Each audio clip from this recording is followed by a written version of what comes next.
सर्वगः सर्वविद्भानुर्विश्वक्सेनो जनार्दनः वेदो वेदविदव्यङ्गो वेदाङ्गो वेदवित्कविः सर्वगः सर्वविद्भानुः सर्वगः सर्वविद्भानुः सर्वगः सर्वविद्भानुः विश्वक्सेनो जनार्दनः विश्वक्सेनो जनार्दनः विश्वक्सेनो जनार्दनः वेदो वेदविदव्यङ्गो वेदो वेदविदव्यङ्गो वेदो वेदविदव्यङ्गो वेदाङ्गो वेदवित्कविः वेदाङ्गो वेदवित्कविः वेदाङ्गो वेदवित्कविः सर्वगः सर्वविद्भानुर्विश्वक्सेनो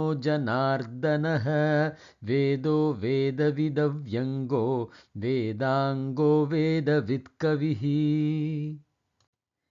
In this shloka number 14, we have 10 names from 123 to 132. The 123rd nama is Sarvagaha. For the purpose of Pushparchana, we say Om Sarvagaya Namaha. As per dictionary, the meaning provided are omnipresent, water, universal soul, etc. Shankaracharya puts it as Sarvatra Gacchati Sarvagaha Karanattvena Vyaptatvat Sarvatra. Because he goes everywhere, he is called Sarvagaha. The going here represents the extent. Bhagavan as a concept refers to one who pervades everything as the material and instrumental cause. Vyapta means outspread. As the causal aspect, since Bhagavan is spread everywhere, he is called Sarvagaha. The 124th nama is Sarvavid Bhanuhu. For the purpose of Pushparchana, we say Om Sarvavidbhanave Namaha. There are some traditions that see this nama as two names, Sarvavid and Bhanuhu. Sarvavid means one who knows everything, all-knowing, omniscient. The word Bhanu means sun, splendor, ray of light, etc. Kathopanishad says, Tameva Bhantam Anubhati Sarvam. He alone shines and illuminates everything. As Chaitanyam, God is the means of every creation. Hence, Bhagavan is called Sarvavid Bhanuhu. The 125th nama is Vishwaksenaha. For the purpose of Pushparchana, we say Om Vishwaksenaya Namaha.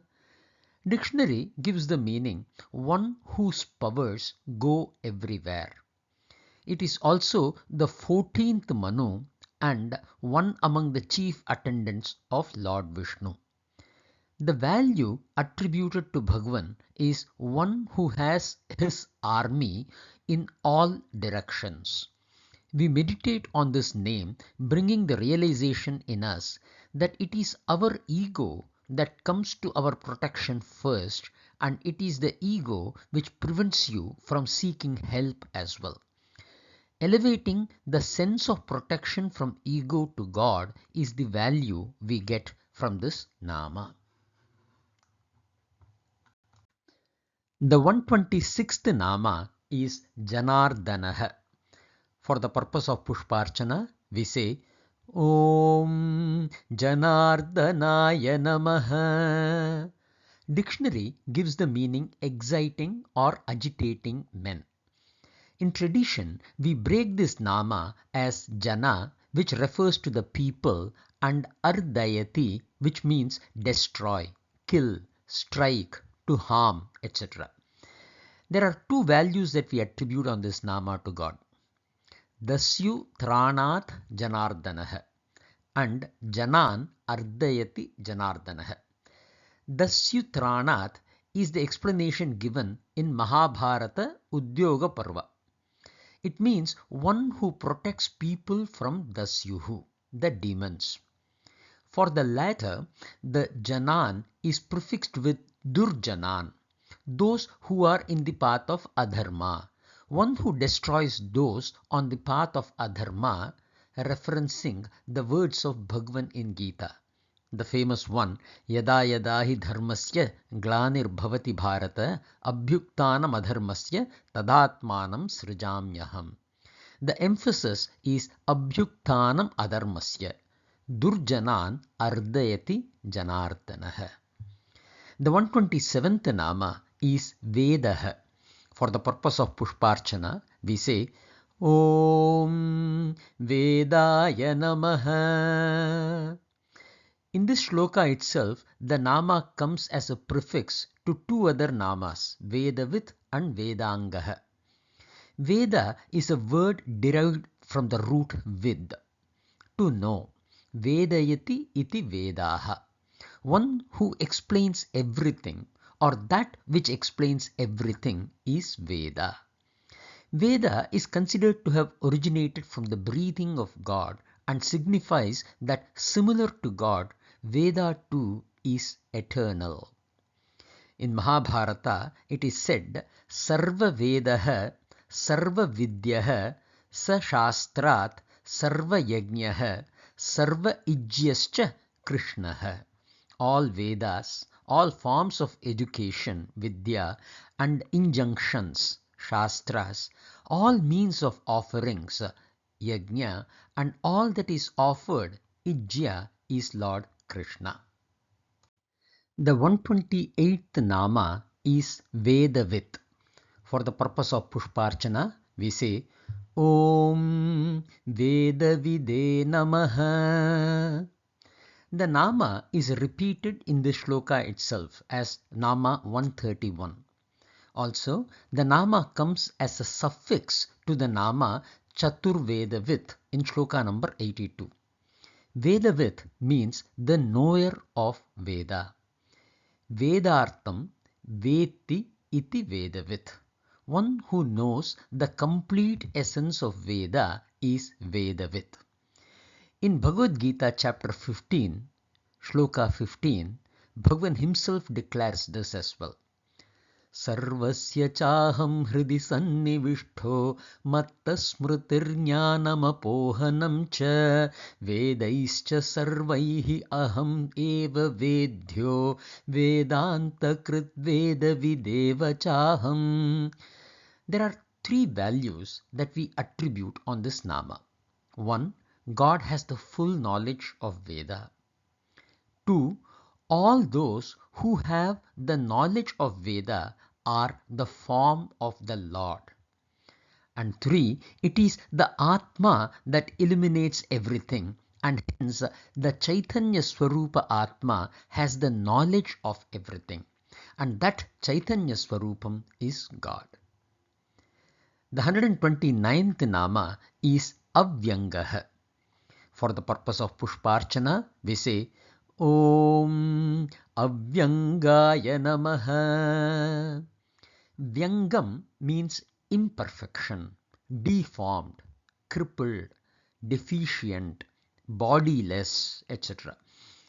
Avyangaha means one with no imperfections. The value associated are many.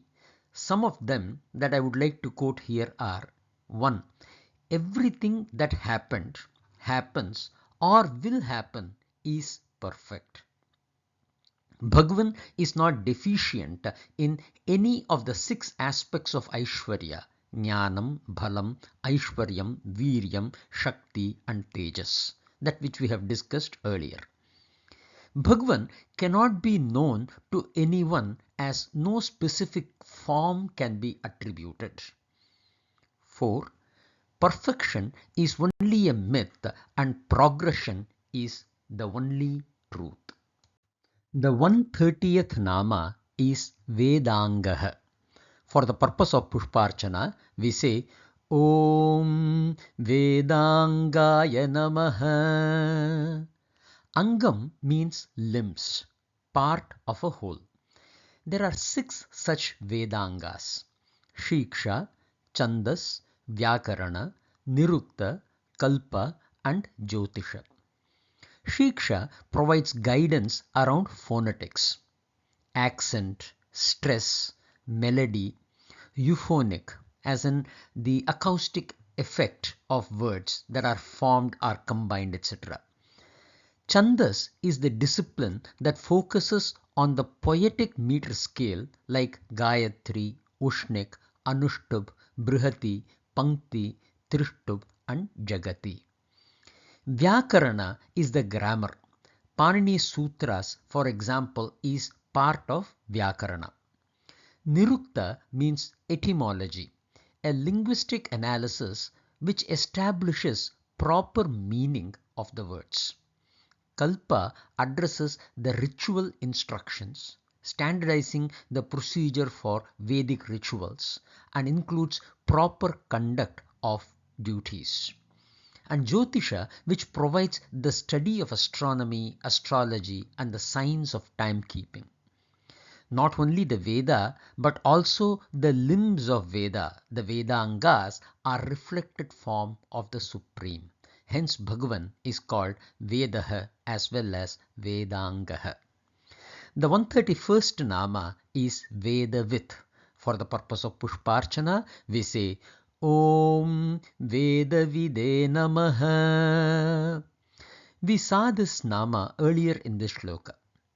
To address Punarukti dosha, a deficiency of repetition, here the emphasis is given to Dharma. Veda teaches two things. One is Dharma, the principles of righteousness, and two, points to the Supreme that we commonly refer to as Parabrahma or Paramatma. However, Shankaracharya addresses the Punarukti dosha by taking the meaning to study. And because knowledge is not definite, a continuous study and contemplation is necessary. Based on this, Acharya gives the value for this nama as Vedam Vicharayati iti Vedavit. One who continues to contemplate on the knowledge of Veda is Bhagavan and hence he is called as Vedavit. This is the basis for our tradition's emphasis on the importance of continuing the exercise of Shravanam, Mananam and Nitidhyasanam, the practice of Jnana Yoga. Bhagavan leads this by example and hence he is called Vedavit. The 132nd Nama is Kavihi. For the purpose of Pushparchana, we say Om Kavaye Namaha. Kavi, as per definition, means one who cognizes beyond ordinary perception. It is our buddhi that limits our manaha from seeing beyond ordinary perceptions. Poets are called kavi because of their ability to see beyond ordinary perception. In support of Bhagavan being referred to as Kavihi, we have the mantras from Veda. Ishavasya Upanishad, mantra 8, declares God as Kavihi. Saha Paryagat Shukram Akayam Avranam Asnaviram Shuddham Apapaviddham Kavihi Manishi and so on. This mantra goes. So here in this mantra, Veda declares that Bhagavan is Kavihi. Shankaracharya quotes from Brihadaranyaka mantra 3.7.23. It's a long mantra. Yaha Reta Sitishtan is the way that it starts, to establish that there is no seer except him. And because Bhagavan is the true seer who has cognition beyond ordinary perception, Bhagavan is called Kavihi.